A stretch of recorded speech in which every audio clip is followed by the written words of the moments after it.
Well, we're backstage with President Trump. Great to see you again, sir. Thank you very much. Sounds like the Republicans are going to take back control of the Congress. And what would you like to see them do first? What should be priority number one if they do take back control? Number one, take back. That's what has to be number one. We have to take it back. These are radicalized, horrible people that hate our country. What they're doing with the open borders and the judges and all of the things they've been doing is so sad. And then you look at Afghanistan as a topper, the way they came out. We were coming out, and we were coming out strong with dignity. There's never been a lower point than what happened with Afghanistan, in my opinion. So we've got to, number one, we've got to win the House, and I think we can win the Senate also. We should win the House, maybe handily, and I think we should win the Senate.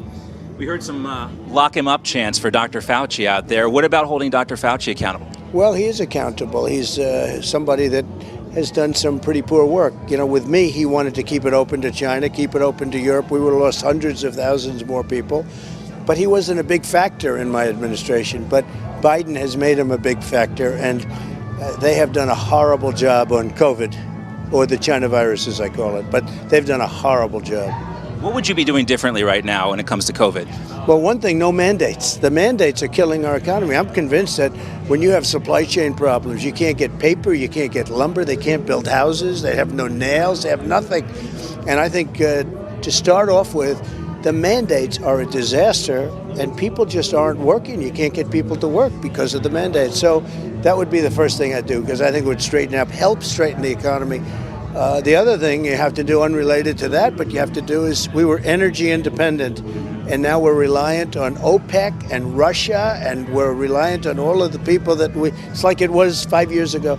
We had energy independence, and if you remember, $1.87 a gallon. Right. To fill up your car. $1.87, now it's up to $6, $7. In California, it's over $7. When people look at this Nord Stream 2 deal, you were holding Russia accountable for that. And no one can understand why the Biden administration or Democrats would not go forth with these sanctions in Ted Cruz's bill last week. Well, somebody got a lot of money. If you look at the money part of it, somebody got money, but we had it stopped. And it's also very bad for Europe. You know, they supply the energy to Europe. If they ever get into a little fisticuffs, it's going to be pretty bad where they say, guess what, we're turning off your energy. So they're closing up plants, and they're reliant on Nord Stream. And I was the one that brought it up. You would have never heard the term. I brought it up. I ended it. And now Biden approves it, and they're going to be completing it fairly soon. It's a disgrace. We got a charged up crowd out there, and they're very excited to see you, very excited to see Kari Lake. This is going to be an important state in 2022. What do you think is the most important election issue for the voters of 2022 in Arizona? I think the borders for Arizona certainly are. And that, you know, the whole country is a border if you think about it. You know, they're pouring throughout the country, but for Arizona and Texas in particular, the borders are a terrible, terrible problem. We have millions of people coming into our country, and you know, many are coming from prisons of other countries. Over 129 countries, they said last week. They're people from 129 countries. It's not just like Mexico and Honduras and, you know, et cetera. They had 129 countries, and they're emptying out their prisons. The United States is a dumping ground for a lot of people that are not the people that we want. And when it comes to the leadership of the GOP right now, what kind of letter grade would you give them? Leader McCarthy and McConnell. Well, I've been working well with Kevin, and we've been doing very well together, and we're working on the election, and I'd give him a very high mark. I'm not a fan of McConnell. I haven't been. I helped him get elected. Without me, he would have lost his race. And then he goes and makes stupid statements after January 6th, which was not my situation. This was just a stupid thing he did.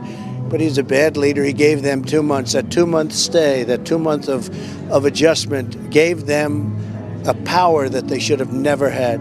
So I'm not a fan of him, and I think he's hurting the party very badly. McConnell. All right, well, I got the wrap up here. What's the main message for this crowd tonight?